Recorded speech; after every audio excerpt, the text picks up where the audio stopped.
Cue new rabbit hole.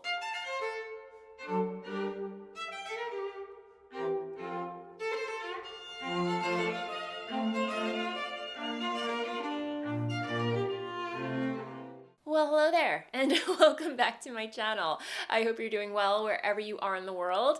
It is Friday at the time of this recording, so I hope if you are watching this, you are already tucked into your weekend. You've got your knitting, whatever you're making, and just chilling and enjoying some much needed downtime as we all do at the end of the week. But yes, this is a knitting channel with a side dish of other crafts here and there. This time around, this season of my life, I'm also dabbling in the art of quilting. So if that's your jam, grab a cup of something and let's get into things. Oh yeah, I've got my favorite very rude mug with me because it is Friday and this is exactly what I plan on doing right after I'm done editing this and getting it up to the YouTubes out to you guys. So anyway, yes, let's have a sip and get into some knitting. All right, let's talk my Don't Look Up sweater, because if you've been following me on Instagram, I have been posting progress updates on there, and my friends, I have been making a lot of progress. So much progress. I'm just about done knitting the color work in the yoke. Guys, look at this. This is the back side.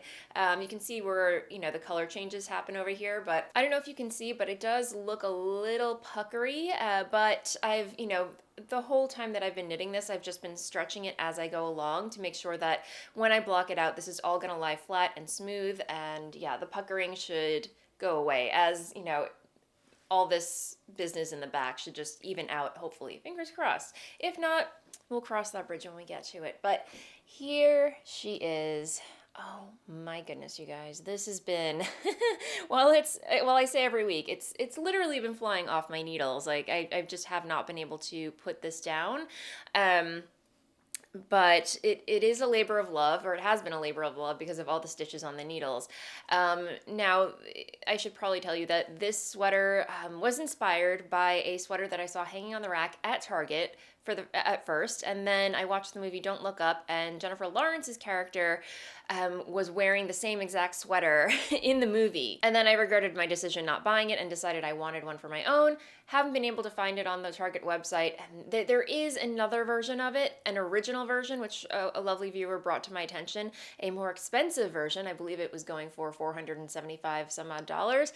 Yeah, not quite in the budget. But faced with those facts, I decided to turn to my knitting superpowers and re-engineer the pattern entirely. So just studying the model on the Target website, I was able to create my own colorwork chart, which is available over on my Ravelry project page for this project. So if you are wanting to make one for yourself, while I'm not providing a full-fledged pattern, just for copyright reasons, you can get the chart. I am providing the notes and the chart over on my Ravelry page, along with all of my notes and a rough a rough pattern as to how I'm arriving at this. So and I should say that I'm also using Elizabeth Zimmerman's percentage system to figure out the numbers, the cast-ons, and whatnot. So once you figure out gauge and the chest size you want, it's all just plug and play. So it's pretty self-explanatory. A little bit of mathing will be involved, but truth be told, it is a cakewalk, in my humble opinion. So anyway, that said, yeah, here is the yoke. I actually have to roll this down so you can see everything that I've done so far. But I did separate the sleeves, and I'm now just about done with the color work and about to knit the rest of Body Island. Although, I mean, talk about Murphy's Law. Seriously, guys, I am just one more row of color work, and I run flat out of the black colorway. I mean, what are the odds? So, again, I did go ahead and panic order some more yarn from Knit Picks. It should be here on the 24th. I don't know. Anyway, hopefully it'll get here soon.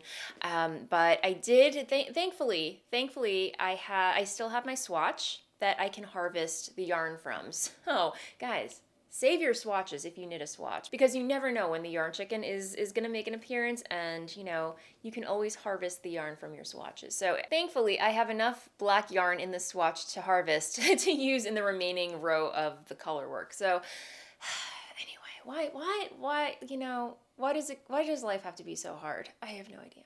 Anyway, first world knitter problems, I guess. I don't know, whatever. But yeah, I'm so proud of this project, guys. I was, like, as I mentioned last week, I was definitely feeling a little intimidated about undertaking this project, but it's been a challenge, and it's just been a fun learning process for me, especially since I've never designed I've designed patterns in the past. I have patterns available for purchase on Ravelry, um, but they're all accessories. They're hats, they're shawls. I've never designed a sweater pattern before, so I feel like this might be my gateway drug into potentially designing sweaters or cardigans, because this is basically going to be a blank canvas for me if I want to just plug and create my very own original color work charts, and just plugging and playing and adjusting the numbers as such, and then grading them from there. But anyway, this is, so who knows, maybe undertaking this project is going to become a gateway into sweater design. I don't know. I would love to be able to design a sweater. It seems like such a complicated thing, but when you're referring back and forth to Elizabeth Zimmerman's percentage system, it's a no-brainer, guys. It just breaks things down into layman's terms, essentially. Anyway. So there's that. There is my Don't Look Up sweater, and cannot wait to have this off the needles, guys, and enjoy it. Yes, I'm trying to think if there's anything else I need to say about this right now, other than, I'm a stone throws away from being on Body Island. And then, the sleeves. I'm gonna have to repeat this entire chart for the cuffs, but while that does seem a little intimidating and like it's going to be a slog, I think it'll go by pretty fast, because the sleeves are less in circumference. They're not the yoke, so I have a funny feeling that the sleeves are going to go rather quickly. But again, I'm definitely going to need more yarn for that, so the yarn again should be here hopefully by next week, so I can continue with that. Because once I'm done with the color work for the yoke, the body, I feel like it's just gonna fly right off. So anyway, I think that is all I have to say about my Don't Look Up sweater. And that is all the knitting that I've been up to this week. Although I did dye a palette of yarn for my online shop this week, and looking at the colorways, the collection that I dyed was very Bronte inspired. If you're not familiar, I am absolutely obsessed with Gothic literature. Pretty much Gothic anything. I just err towards the side of dark things, dark, macabre, spooky gothy things. And even though you might not be able to tell from the outside, sometimes I feel like I don't really exude that type of energy. But I mean, I've been wanting to kind of redecorate my craft room for so long, but because we're moving, there really is no point. I've been wanting to paint these walls a totally different color, get some new furniture in here, or reclaimed furniture. I have no idea. But anyway, the new craft room, that is going to be a very, very special project. And hopefully I can infuse some more Gothic vibes into that. But anyway, I digress. A lot of that, I hope, comes out in my yarns that I dye, because they're very inspired by the Bronte sisters, Jane Eyre, Edward Gorey, all of that I definitely bring to my work. And I was staring at 3 colorways that I dyed, and I actually have them here to show you. This is Bronte, obviously inspired by the Bronte sisters, and then we have Grimm, which is a black shaded solid, and Rochester, obviously inspired by Mr. Rochester from Jane Eyre. And it does, it's more of like a chocolate milkshake brown with some strands of like peachy pinks throughout. So anyway, just for some reason I wanted to call it Rochester. But these 3 colorways, I was staring at them and I was immediately reminded of something in my Ravelry queue. You're probably familiar with it. It's called the Once and For All pullover by Maxim. He's one half of the Les Garçons. I've met them in person. They are so wonderful, so adorable, and yeah, they are, talk about a power couple, guys. His partner Vincent, Maxim and Vincent are both designers and hand dyers, and they, I have yet to knit one of their patterns, but I love their aesthetic. Their work, the colorways that they come up with, their designs are just very clean mood, and yeah, they speak to me, and I'm shocked. I'm shocked that I have not knit a pattern by them yet. And yeah, Once in Floral has been on my radar for quite some time, and I was so happy to re-stumble upon it, and yeah, I immediately inspired. So I want to finish knitting my Don't Look Up pullover, but I really, really want to cast this on ASAP. I want to strike while the iron's hot, guys. Yeah, I want to just get it going so it's going. I really like this streak of monogamous knitting that I've been doing since the pandemic started. It's just helped me complete projects and, not let them languish. But I'm really excited about it and eager to cast it on, so I might just indulge. I might just indulge and cast it on. So yes, that is all the knitting that I have to share with you, all the knitting content.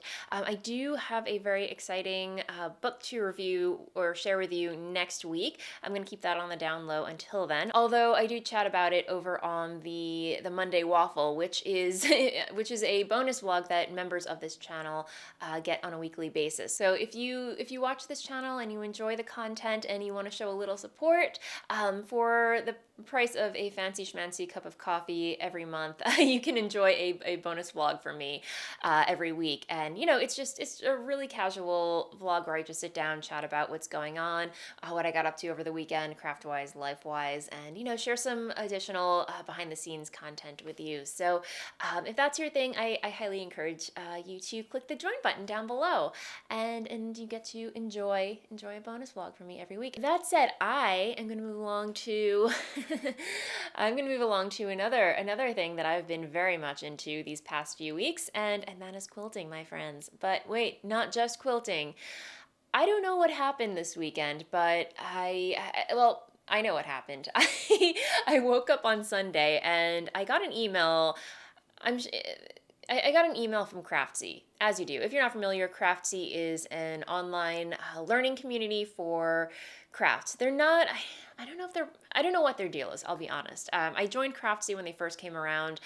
You had to pay for crafting classes a la carte, and they had like everything. And then they launched an all access subscription, and anyway, long story short, they got bought out by Blueprint, and then they were bought out by some other company, and they went back to being called Craftsy. Anyway, they have a very checkered past, a very, I don't know what's going on with their branding or business model, but anyway, I unsubscribed to them a while back, and yeah, lo and behold, Sunday I wake up to an email from them offering me a premium subscription for, wait for it, $1.29. And I don't know about you, but that came across as really scammy.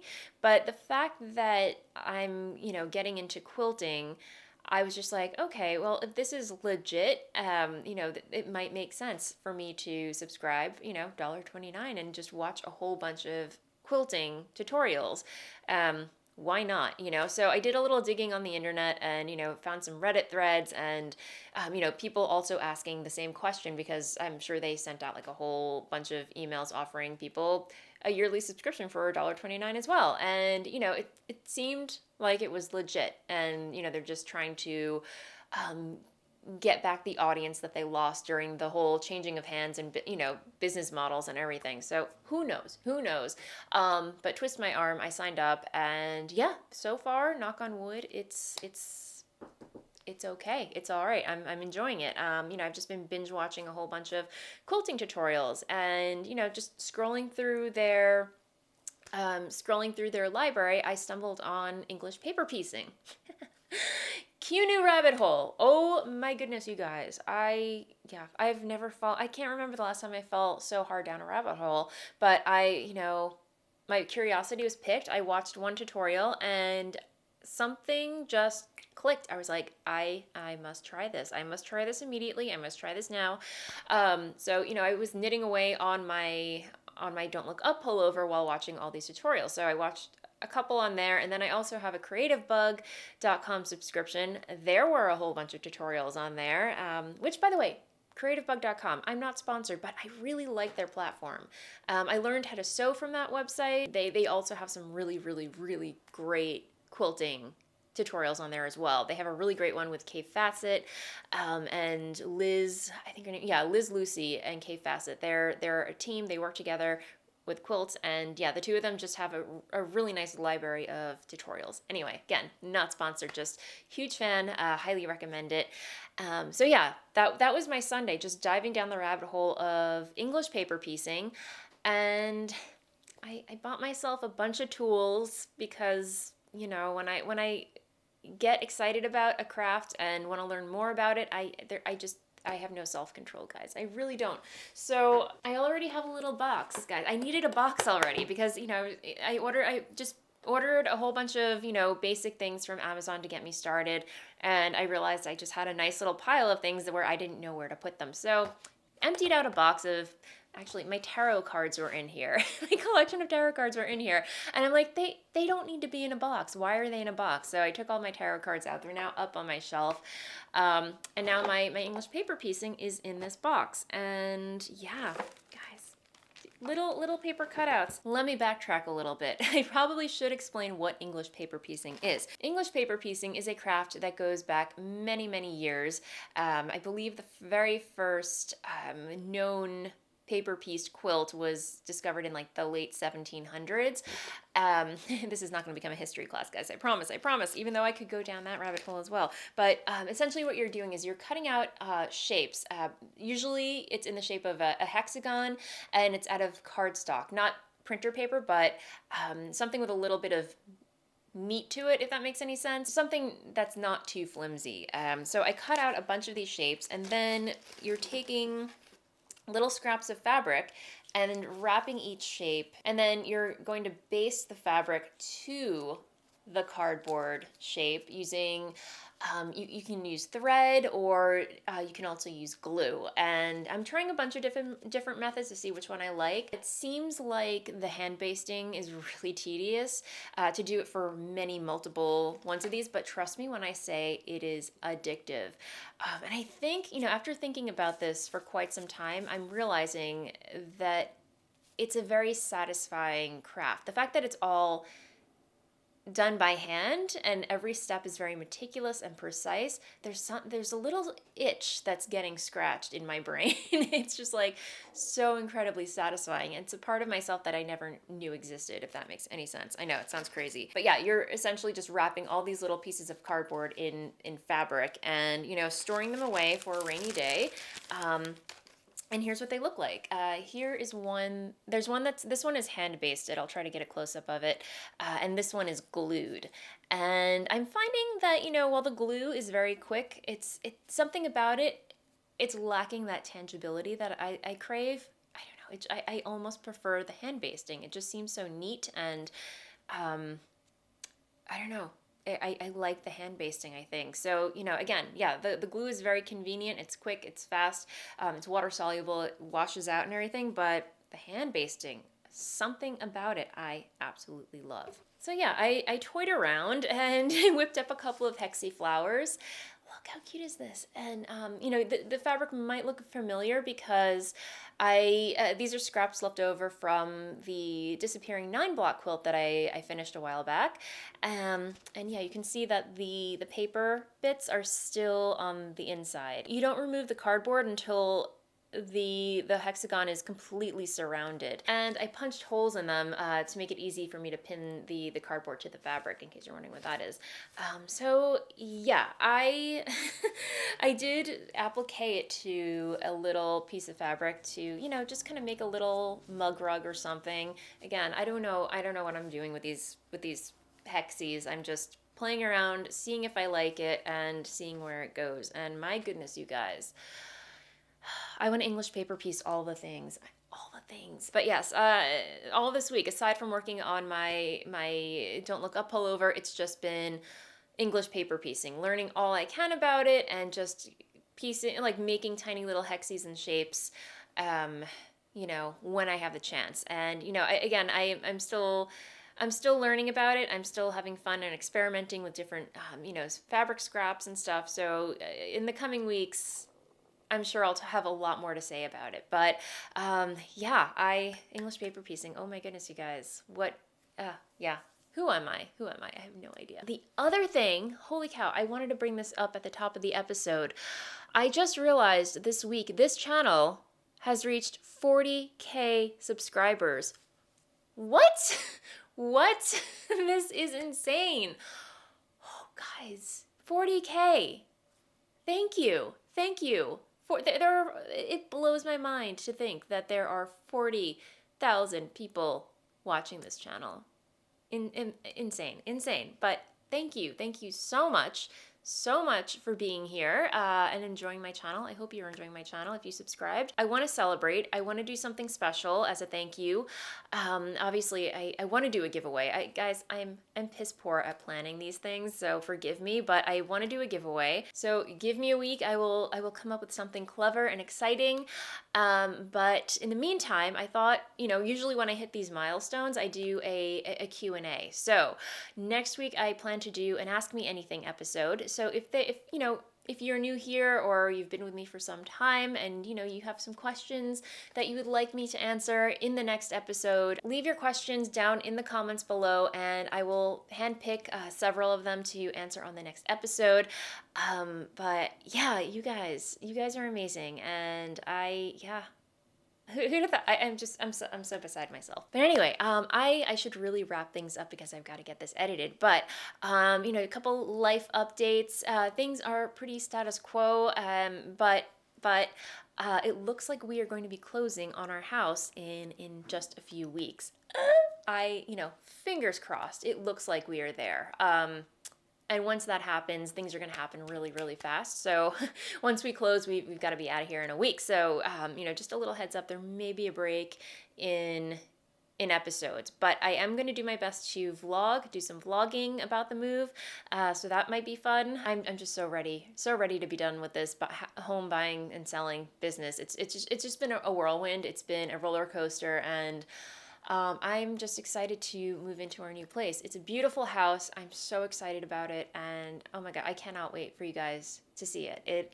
I'm going to do a home tour. Maybe it's going to be like an Architectural Digest style. I have this dream of doing an Architectural Digest home tour. Just, maybe having Dennis follow me around the house and just talking about things. Anyway, yeah, dreams. By the way, if you have not seen any Architectural Digest videos, oh my goodness, you guys, YouTube, check it out. They are my absolute favorite. I love binge watching them. I love seeing celebrity homes, and, they're actually really, really funny. So anyway, yeah, I digress. That said, I'm going to end things there. Thank you so much, as always, for hanging out with me. Again, if you're new here and you haven't already, subscribe down below because I'm putting out videos for your viewing pleasure every week. And until the next video, happy knitting, and I'll see you next time.